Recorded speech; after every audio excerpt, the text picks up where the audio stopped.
Olá pessoal, saudações. A videoaula de hoje vai tratar sobre lista de controle de acesso. É um item que nós vamos ver nessa unidade. Inicialmente, algumas ideias. As listas são sequenciais e elas controlam o tráfego do roteador. Na verdade, as instruções contidas nessa lista, elas podem aceitar ou podem bloquear pacotes de acordo com o que estiver parametrizado na instrução. E elas são utilizadas para se aumentar a segurança de acesso à rede, criar políticas e aplicar essas políticas à rede. A ACL trabalha na camada de rede, então ela trabalha diretamente com os protocolos IP do TCP/IP, ou então modulose, ou então IPX da Novell. E elas controlam o tráfego de mensagens que chegam, é um controle inbound, e controlam também o tráfego que sai, que é exatamente o controle outbound. E como é que ela age? Bem, as ACLs, como veremos mais adiante, elas possuem várias instruções, várias regras. E as regras são examinadas de acordo com a ordem pelas quais elas foram colocadas no roteador. E à medida que a primeira regra é examinada e as condições sejam associadas ou não, esses pacotes podem ser bloqueados ou então podem ser encaminhados para o seu destinatário. De modo que existem instruções que devem ser colocadas inicialmente, como veremos mais adiante. As instruções mais específicas devem ser colocadas no início da nossa CL e as instruções mais gerais no final. Nós veremos isso mais tarde. A ACL ela controla qualquer pacote que chega e qualquer pacote que sai de tudo e de todos. Alguns switches suportam ACLs. Os roteadores são os principais dispositivos que abrigam ACLs. E essas ACLs podem permitir ou negar que determinados pacotes atravessem esse dispositivo. Para isso, para examinar o que pode e o que não pode, a ACL se vale da máscara coringa, aquela máscara que nós já vimos lá no protocolo de roteamento EGRP e USPF. A máscara coringa nada mais é do que uma sequência de 32 bits e que a ACL utiliza para definir quais são os endereços IP que terão o seu tráfego permitido ou negado. Quem que é permitido e quem é negado? Bem, se na máscara coringa a instrução encontrar o bit 1, então ele é ignorado. Se não, é 0. Então, nesse caso, o endereço IP será verificado. E nós já sabemos que a máscara coringa ela é encontrada por meio do complemento da máscara full, ou seja, 255, 255, 255, 255, da máscara da rede. Então, se a ACL permite o acesso dos IPs de subrede, por exemplo, 10.26.0.0/16, vejo que o /16 significa que os dois primeiros octetos eles são fixos. Né? São os bits que são reservados para representar as redes.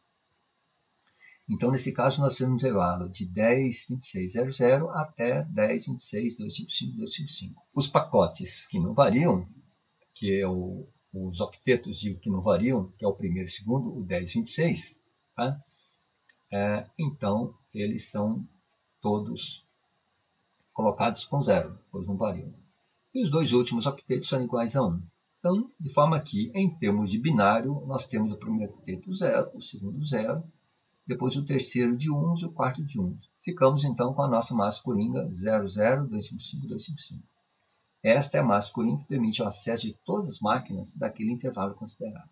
E se eu desejar acesso de todas as máquinas no intervalo 10.26.40 a 10.26.7.255, ou seja, verifique aqui que a nossa máscara é uma máscara barra 22, né? E a nossa rede é o 10.26.40. Primeiro e segundo octeto fixos, que varia terceiro e quarto octeto. Então a gente verifica qual é o intervalo desses IPs, 10.26.7.255 menos 10.26.4 0.0, nós temos então a nossa faixa de IPs. E se a gente verificar essa faixa IP, nós vamos verificar que é exatamente representada pela máscara barra 22. Máscara barra 22 significa que os 22 primeiros bits estão destinados para representar redes. E o restante? Os restantes representam hosts. Então, os dois primeiros octetos continuam fixos, ou seja, devem ser iguais a 0. O terceiro octeto varia de 4 a 7. Então, olha, variação de 4 a 7, nós temos aqui em binário 4, 1, 0, 5, 101, 6, 110, 7, 111. Como somente os dois últimos bits variam, então eles não devem ser verificados. A masculina, então, do terceiro octeto vai ficar 0, 0, 0, 0, 0, 0, 1, 1. Como nós verificamos aqui. O que varia? 0, 0, 0, 0, 1, 1, 0, 1, 1. O restante, todos fixos. A máscara coringa total, então, vai ser a 003255. Muito bem. Existem dois itens principais da ACL, que são os parâmetros que permitem ou negam. Então, uma instrução da ACL só tem uma ação, ou ela permite ou ela nega. Não tem e não tem ou. E o que permitir e o que negar?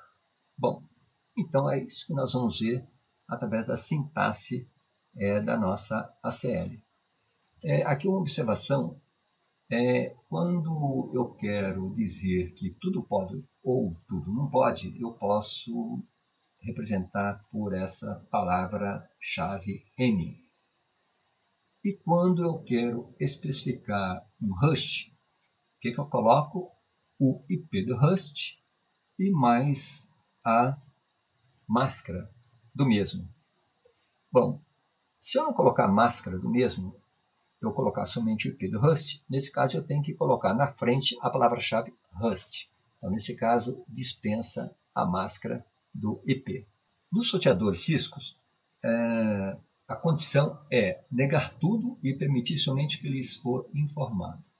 Então, os sorteadores Cisco, eles têm embutidos na CL uma instrução implícita DNN, ou seja, negando tudo. Então, um roteador Cisco, se você criar uma ACL, como nós vamos ver daqui a pouco, Access List 1 e só não disser mais nada, pronto.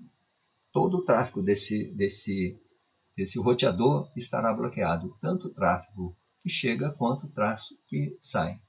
Então, tem que tomar cuidado com a aplicação de uma ACL, pois se ela for mal planejada, ela poderá isolar uma rede e impedir o acesso do roteador, o que impedirá de se reverter a situação.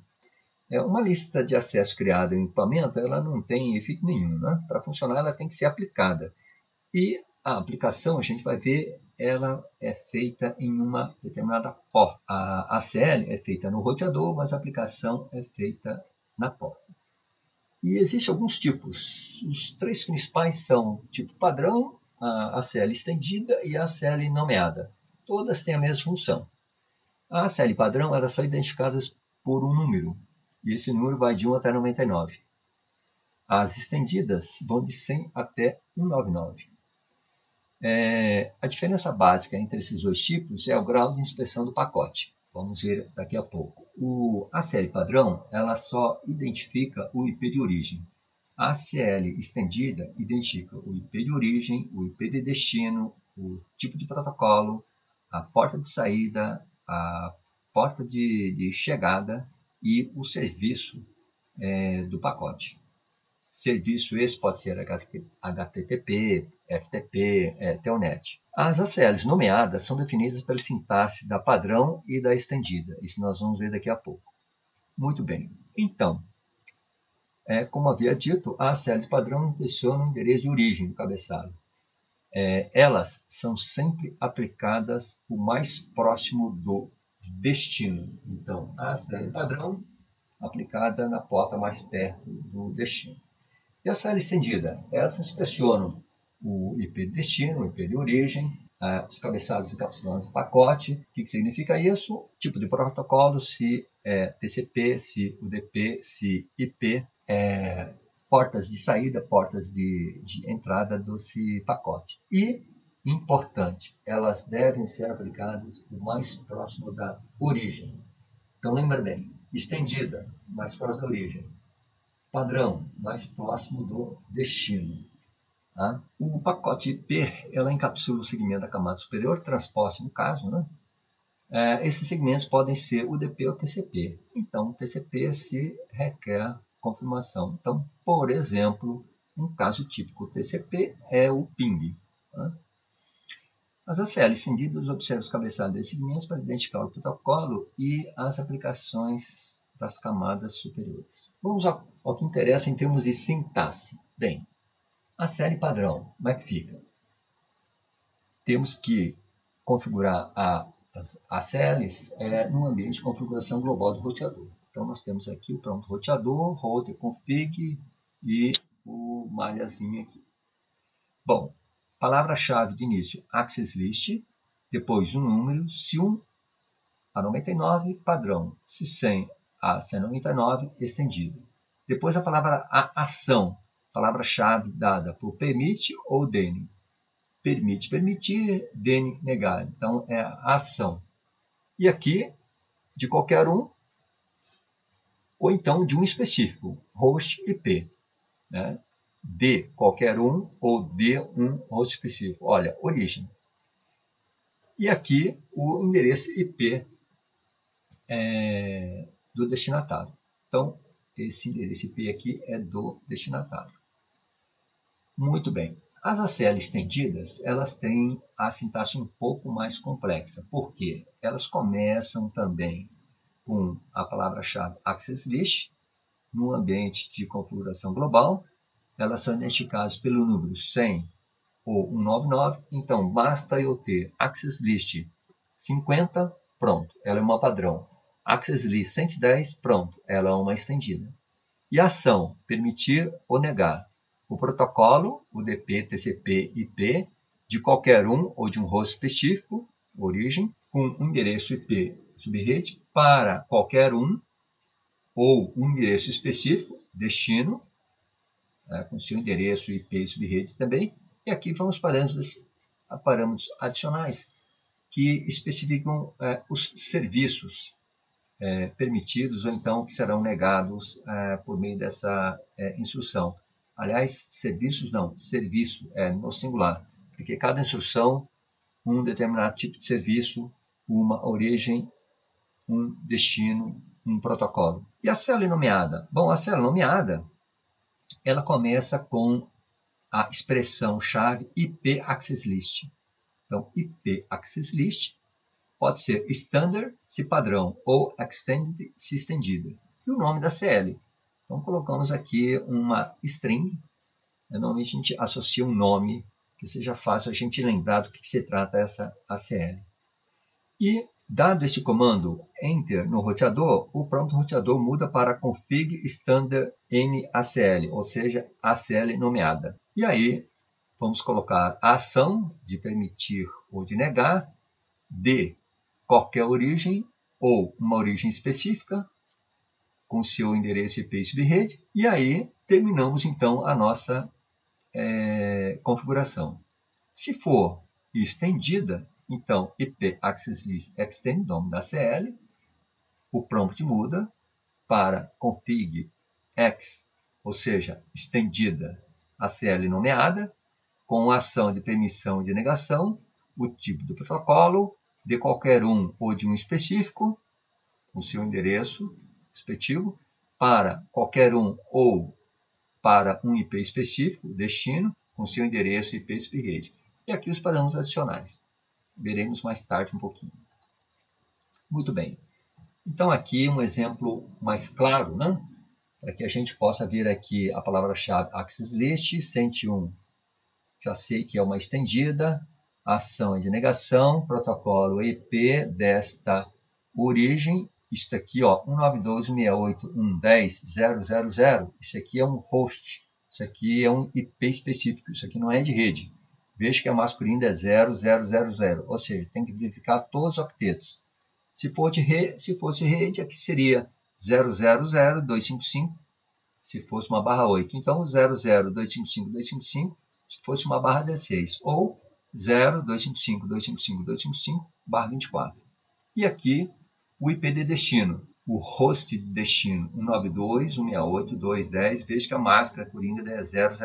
Então, é um host específico. Né? E como é que fica a sintaxe da lista estendida? Bem, então fica access list 102, veja que o número aqui é 102, é uma estendida, a ação de negar, o protocolo é TCP, o host.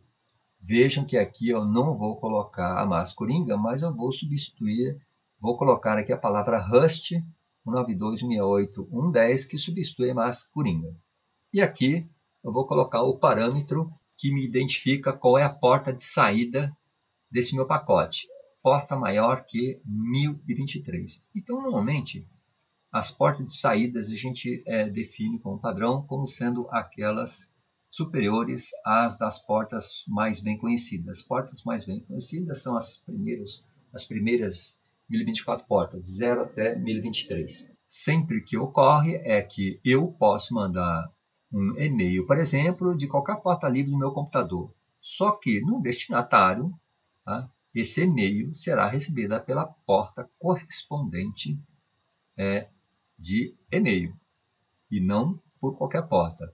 Se eu faço um acesso de browser na minha máquina, essa requisição do browser pode sair de qualquer porta maior do que 1023, só que no meu destinatário essa requisição vai entrar pela porta específica do browser, que é de 80. E aqui nós temos novamente a palavra-chave host 192.168.210, ou seja, IP de destino. E aqui, olha só, aqui eu tenho o nosso parâmetro adicional, né?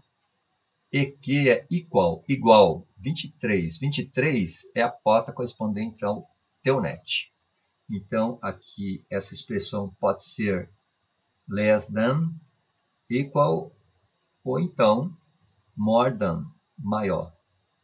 E aqui o número das portas, 80 se for HTTP, 53 se for DNS, 23 se for telnet e assim por diante. Então aqui nós temos a nossa sintaxe da lista padrão. Né? Temos aqui turma rede 2, config, isso aqui é o nome do roteador, access list 1, padrão, vai negar o quê? Vai negar o acesso ao destinatário aqui, ó, ou melhor, ao IP de origem 192.168.134.000. Então, um é a lista padrão, ação de negação, e esse aqui é o IP de origem, com a sua respectiva mask coringa.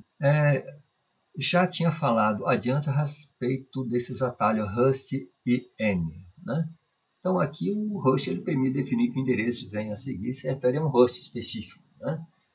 Então, por exemplo, aqui nós temos access list, lista padrão de negação desse Rust específico aqui, que poderia ser escrito dessa maneira. Tiro o mask coringa, coloco a palavra-chave Rust. Aqui da mesma forma, nós temos uma access list estendida com uma negação, protocolo TCP desse host de origem para esse host de destino, e qual é a requisição que ele vai negar? Vai ser a requisição do browser, né? HTTP, porta igual a 80. Bom, então vimos que a diferença entre a standard e a estendida é exatamente o problema de números de parâmetros. A lista estendida ela é muito mais específica, né? A lista padrão ela é mais genérica. Então, se eu quiser fazer com que determinado tráfego SMTP, ou seja, e-mail, porta 25 TCP/IP, deve ser aceito ou não, eu tenho que definir o host de origem e o host de destino. Host de destino, host de origem. Padrão não precisa do host de destino. Então nós temos aqui access list sem estendida, permissão, protocolo TCP, porque a nossa requisição é de browser TCP, host de origem, host destino. 25, SMTP, mensagem, e-mail. Muito bem. E aqui uma lista estendida. Então aqui é uma lista de acesso estendida que vai negar desse host aqui qualquer serviço que esteja definido entre as portas 22 até 80. Então, e para qualquer destino. Né? Então, eu posso definir também, numa access list, um intervalo de porta. Basta que eu coloque a palavra range, depois a primeira porta, espaço, a segunda porta. E o destino, ou um IP específico, ou então qualquer um N. E aqui um exemplo de uma ACL nomeada. Essa ACL nomeada chama-se nega HTTP, ou seja, vai negar a requisição browser. Então, access list extended, estendida, porque vai negar uma requisição especificamente que é do browser, 80, porta 80. Então, nós ficamos então com IP access extend nega HTTP e o prompt do roteador muda. Podemos colocar então a ação, o protocolo, o host de origem, o host de destino e aqui a porta correspondente ao serviço que é negado. Muito bem. Feito então todas essas access lists e aplicadas as respectivas portas, então nós podemos fazer a verificação das mesmas através do comando show access list. Aqui vem todas as listas que você implementou. Ou então, se você quiser uma específica, show access list 100. Se você quiser uma de um nome específico, show access list, nome da ACL. E aqui nós temos show IP interfaces, nome da interface, onde você estará, você aplicou determinada lista de acesso. E já que a gente falou a respeito da aplicação da lista de acesso, né, nós temos que compreender que criada a lista de acesso somente, ela não nos serve de nada, nós temos que aplicá-la. Somente uma ACL aplicada é que pode surtir algum efeito. Muito bem, e para a aplicação nós temos que tomar algum cuidado. Temos que pegar o roteador-alvo e vamos ver se o tráfego que nós queremos considerar é o que entra ou o tráfego que sai. Não podemos esquecer que as estendidas são aplicadas próximas à origem e as padrões próximas ao destino. Então, se o tráfego é nesse sentido, oeste-leste, a origem fica aqui a oeste e o destino a leste. Para aplicá-la, basta que a gente entre na interface FAT Ethernet 0/0 e o comando é esse aqui. A sintaxe é IP Access Group. Veja que não é mais Access List, mas sim Access Group. Número da ACL sem IN. No nosso caso aqui, IN. Ou seja, mais próximo da origem, essa Access List aqui, olha, é uma estendida. Muito bem. Antes de aplicar uma ACL, você deve tomar cuidado com alguns conceitos. Né? O roteador aplica ACL sempre de forma sequencial de cima para baixo, como nós já vimos.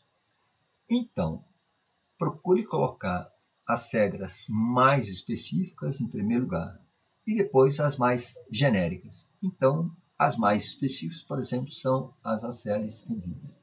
E as mais genéricas são as ACLs padrão. Sempre ao final de uma ACL, não se esqueça, existe um DNN, uma instrução que está escondida. Tá? Se criar apenas uma ACL contendo DNs, a sua ACL terá o mesmo efeito que dá um shutdown na interface onde ela é aplicada, ou seja, nada vai passar. Atenção, então, para o sentido da aplicação da ACL. Né? E sempre faça um teste de mesa antes de aplicar a ACL, para ter certeza do que você está fazendo, né? Se realmente é aquilo que você imaginou. Né? Se errar, não tem problema. Primeiro, desaplique a CL e depois remova. Ou seja, como é que vou desaplicar uma CL? Entro a interface e coloco a instrução no IP Access Group sem IN. E depois, entro no ambiente de configuração global do roteador e dou o comando no access list 100. Com isso eu removo a ACL. Muito bem. Aqui algumas observações com respeito à LUDCard, porque essa informação é importantíssima. Porque se houver algum número errado aqui nessa nossa massa coringa, a nossa ACL não funcionará. Então, você preste atenção, né? Se você ainda não entendeu esse conceito, revise o endereçamento visto anteriormente, porque eles são extremamente importantes. Uma regra prática que identifica o LUDCard, então, é essa que nós mostramos aqui nesse slide. Consideramos então o IP 192.168.10.0/28. Temos 255, 255, 255 e depois mais 4 bits representando as redes, restando somente 4 bits para representar hosts. Portanto, a máscara é 255, 255, 255, 240. O quarto octeto representativo binário é esse aqui, e em decimal ele vale 16. A máscara em binário, no último octeto, é 111100, valor 240, portanto, em binário, a máscara coringa vai valer 00001111. Se a gente somar isso aqui, vai dar 15. Muito bem. Uma outra maneira de identificar é exatamente a gente fazendo aquela conta da máscara full menos a máscara da rede. Aqui uma regra prática que identifica a máscara coringa. Temos aqui o nosso endereço, em termos aqui de bits, a nossa máscara de rede, isso aqui é uma barra 27, temos aqui os 27 bits, temos aqui a nossa máscara coringa, 31, vejam que é só trocar os nossos bits, nós temos a máscara coringa, complemento, né? A nossa rede 92.168.10.0 em forma binária, o nosso broadcast, formato binário aqui, o nosso host, ou seja, primeiro IP válido, e o nosso último IP válido. Então veja que o último IP válido mais um, nós temos a nosso IP broadcast. E o nosso número de hosts é só subtrair o último IP válido, o primeiro IP válido e somar 1. Porque a gente começa a contar deste aqui. 1, 2, 3, 4, até 30. Muito bem. Então nós temos aqui uma regra prática de como identificar a massa coringa. Aqui uma outra maneira da gente verificar a massa coringa. Essa aqui através do complemento.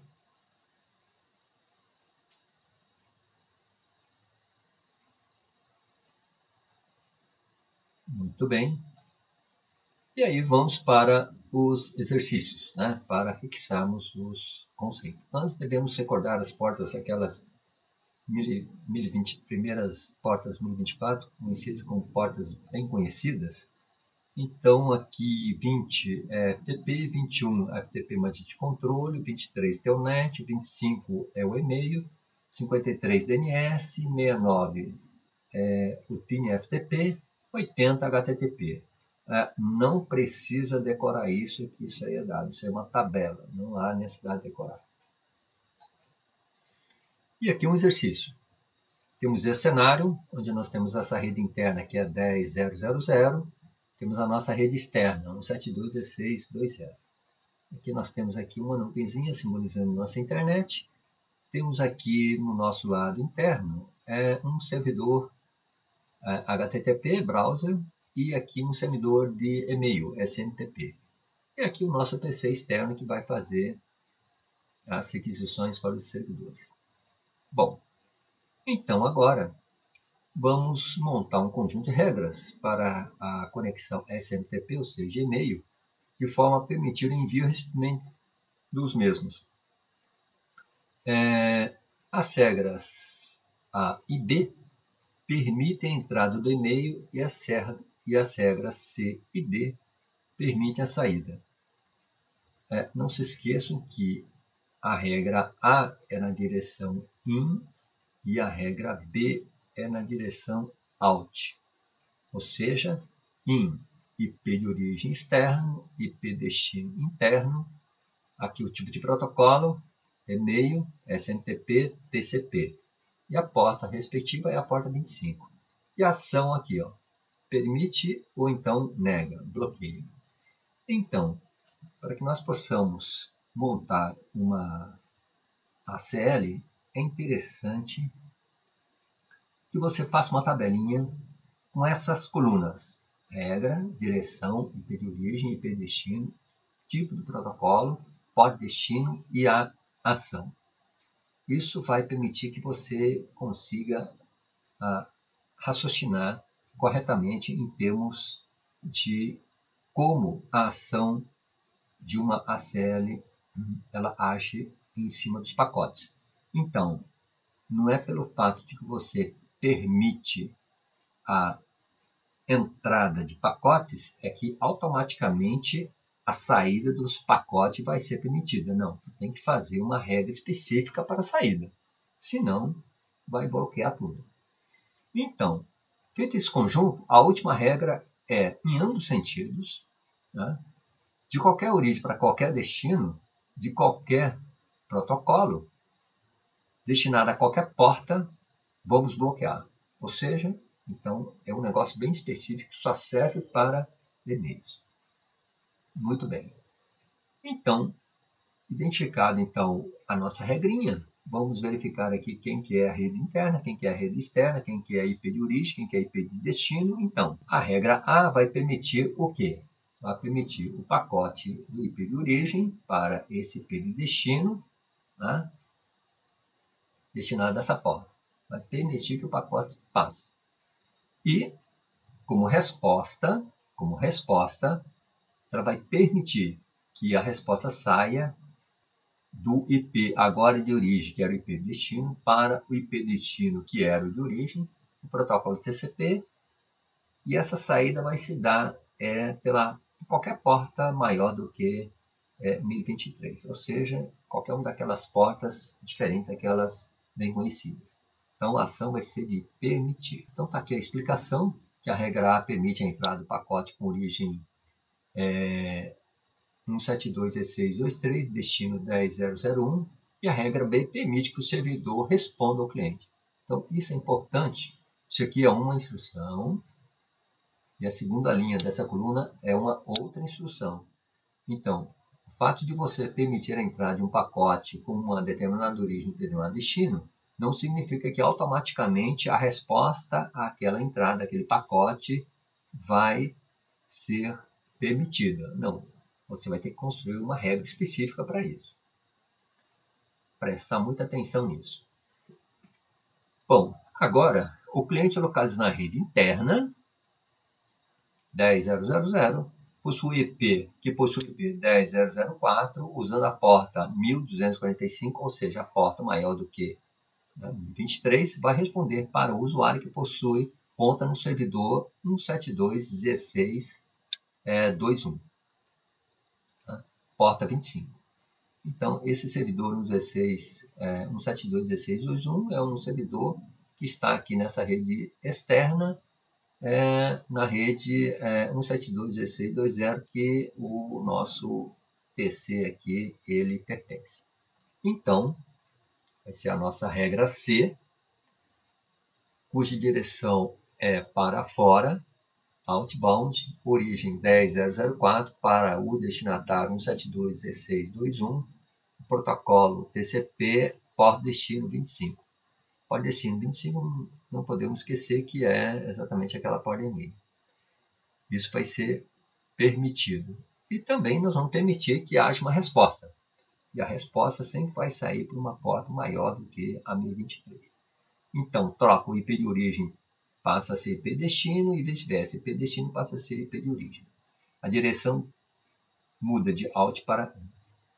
Muito bem. Então, ao fazer uma célula, não se esqueça, você sempre vai ter que se referenciar ao sentido de tráfego do pacote. a requisição vai num sentido e a resposta outro sentido de tráfego. Então, neste caso, as regras do nosso sorteador permitem acessar os pacotes de e-mail. A regra C, então, permite que o cliente 10004 envie e-mail para o cliente 1721621. E a regra D permite que haja uma resposta àquele cliente. Muito bem. Agora, vamos supor que alguém localizado em uma rede externa, a rede 1721620, que é identificado com o IP 1721623, usando a porta 4321, ou seja, maior do que 1023, tente abrir uma conexão no servidor 10001. O servidor 10001 está nessa nossa rede aqui, 10000, pela porta 6000. A porta 6000 é a porta do X-Windows. Então, temos que fazer então a entrada e a saída dessa transação. Direção IN de entrada, IP de origem 1721623, que está usando a porta 4321, né? Vá tentar abrir uma conexão ao servidor 10001, IP destino, pela porta TCP/IP. E a porta destino vai ser a 6000. Então, ação de permissão. E, por outro lado, o nosso servidor vai ter que responder aquela requisição. Então, a ação vai ser de permissão também. Muito bem. As regras A e B permitem a entrada de pacotes TCP. E as regras C e D permitem a saída dos pacotes. Já as regras B e D permitem qualquer conexão que utilize as portas maior do que a 1023. Então, essa regra D permite qualquer conexão desde que a porta seja maior do que a 1023. Muito bem. Mas isso é indesejável. Então, nós queremos cortar essa permissão. Temos que agregar uma nova regra. Então, essa regra vai ser o quê? Essa regra vai ser a regra E, dizendo que de qualquer direção, de qualquer origem, para qualquer destino, para qualquer protocolo, de qualquer porta de origem para qualquer porta de destino, o pacote é bloqueado. Muito bem. Então, agora, com essa nova regra, as nossas instruções mudam. Né? Por quê? Porque nós temos aqui o nosso IP de origem 1721623 para esse destinatário, com o protocolo TCP, porta de origem 4321, acessando a porta 6000, vou bloquear isso. E se eu bloqueio a entrada, eu vou bloquear também a saída dessa requisição. Então, duas ações de bloqueio, na regra C e na regra F. Muito bem. Bloqueamos a porta 6000 do X-Windows, mas isso não impede que alguém tente abrir uma conexão na porta X-Windows 6000 usando a porta de origem 25. Né? Então, porque a porta 25, nós tínhamos a nossa regra C, que ela permite esse pacote entrar. Bom, como é que nós vamos fazer isso então? Bem, nesse caso, o que nós precisamos é criar uma nova regra, tá, com um novo parâmetro para que eu possa fazer o bloqueio dessa porta 25. Então, qual vai ser essa nova regra? Essa nova regra aqui vai ser o seguinte: eu vou bloquear em ambos os sentidos, de qualquer origem para qualquer destino, de qualquer protocolo, a ação do pacote. Tenho que fazer esse bloqueio. Bom, e como é que eu crio esse bloqueio? Bem, eu vou criar uma regra dizendo que na direção de entrada, a partir do IP 1721612, para o IP 10001, protocolo TCP, pacote esse originário da porta 25, com destino à porta 6000, vamos criar aqui um campo flag. E esse campo flag aqui vai ter esse parâmetro acknowledge igual a 0.